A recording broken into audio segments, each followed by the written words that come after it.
My name's Laurie Bartley. I'm a photographer and director born in England, living in New York, and I'm currently working on a photographic project, a celebration of bees and beekeeping, visual celebration. I particularly wanted to focus on the project in India, where beekeeping seems very prevalent, and I also wanted to find the spiritual associations to bees through the beekeeping gods. After much research, I found a special beekeeper, Vishnu Manohan in Tamil Nadu, and thankfully he allowed me to follow him for almost a week now, and it's been great. And we've taken lots of amazing pictures, and it's been a great experience. Vanakkam, Vishnu. I'm here with Vishnu, and I have some questions for him. Vishnu, how have you seen bees and beekeeping in the last, say, 10 years positively affect the local communities, both like the ecosystem and environmentally, and also economically? Have people making a living in rural communities through beekeeping?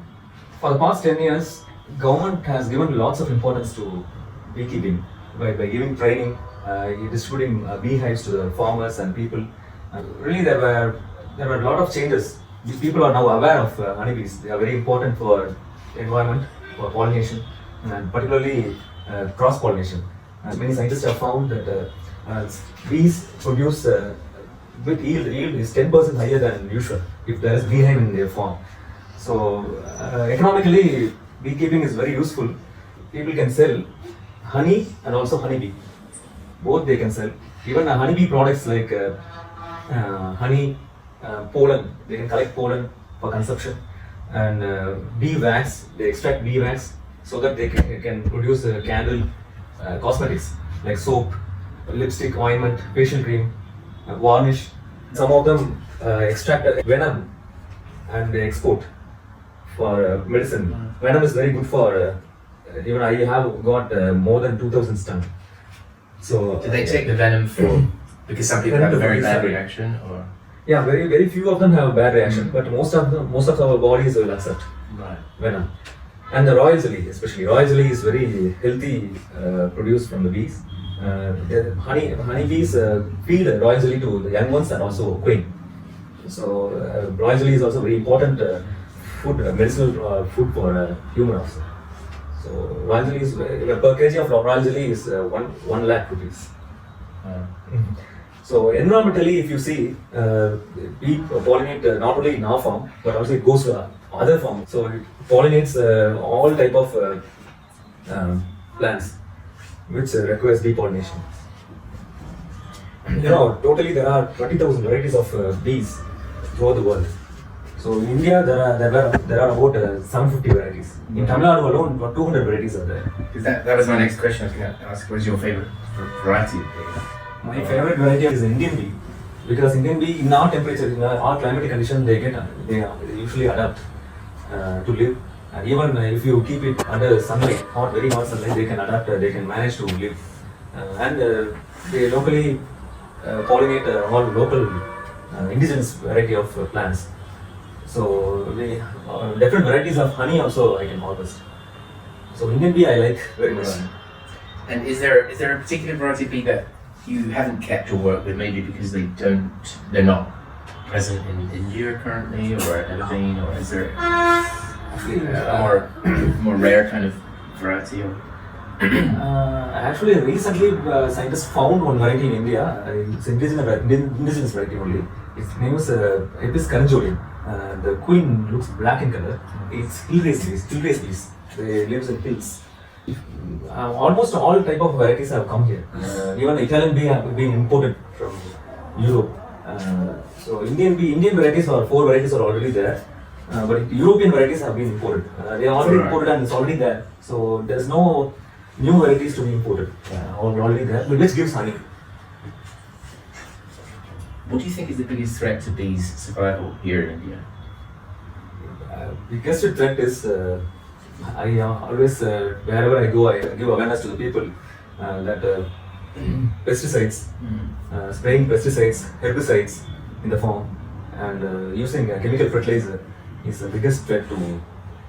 People used to say many enemies are there around for bees.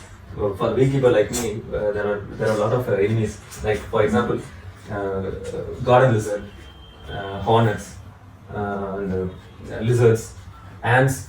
People used to say all these things, birds, bee eaters. But I always tell that all others are only hunt bees for their stomach, but only we spray chemicals and kill lot of bees.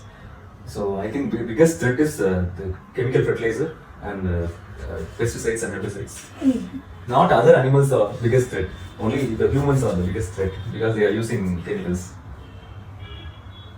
And also myth that if there is a beehive, it is banned. Some people think that is evil if there is a beehive in their house. So that is also not fair for bees. And also one more thing is the imagination. People imagine that it may sting us. Actually, it will sting if you disturb.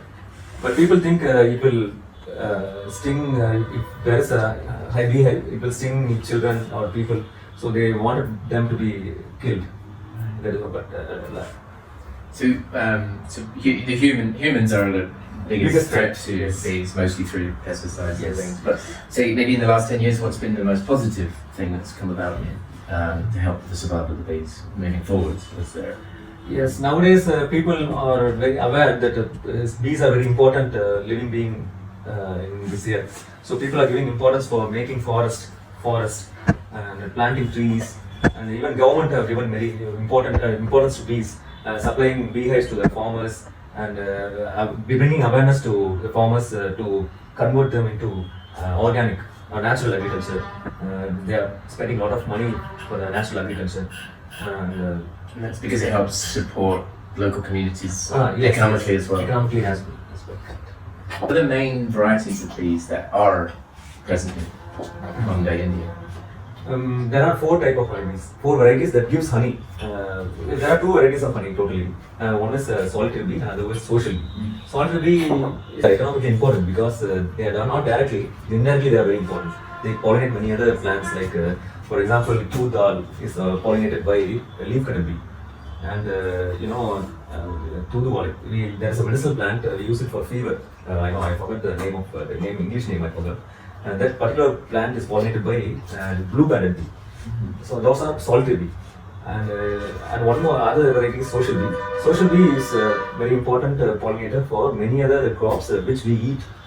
Bees are very important, right? Because more than 80% of the food what we eat are pollinated by bees.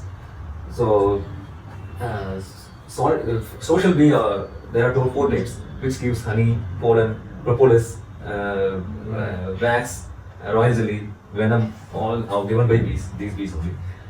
So one variety is called as Indian bee, Apis serrana indica, one variety. The other variety is called Apis carijodia, that is hill race bees. You can find them in the hill races.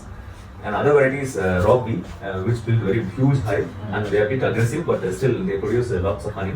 And other variety is stingless bee. They cannot sting, but very very small like mosquito. Produce very little honey, but the value of honey is very high. Little bee. One variety is called little bee. Little bee, the comb of the little bee is very small, and they produce a bit better honey than little stingless bee.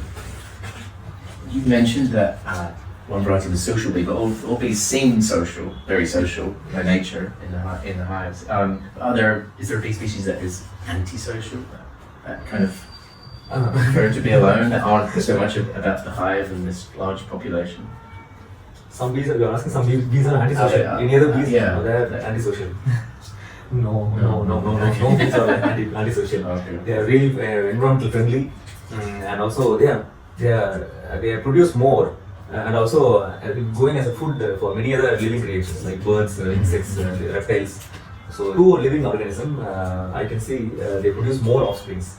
One is honeybee, other one is fish. Fish also they play a very vital role as a food for many living organisms. And like that, honeybee also plays a vital role for many living organisms as a food. So bees and fish are the same in my opinion. Vishu, thank you so much, and I really appreciate you allowing me to come and follow you for these days and record, take imagery, and I've really enjoyed the experience. I learned a lot. Yeah, really Thank you very much. Thank you, Bodley. Really, it was a wonderful time I had with you. We spent a lot of time together, and you also we also yesterday we also went to remove a hornet nest. That also I felt it's added support to your documentary. Visually, yeah, very, very interesting and different from bees, but the same world, yeah, at the same time, yeah. Thank you. Amazing. Thank you so Thank you much. so much. I expect your visit next time also. Yeah, I will too. Thank you. Thank you.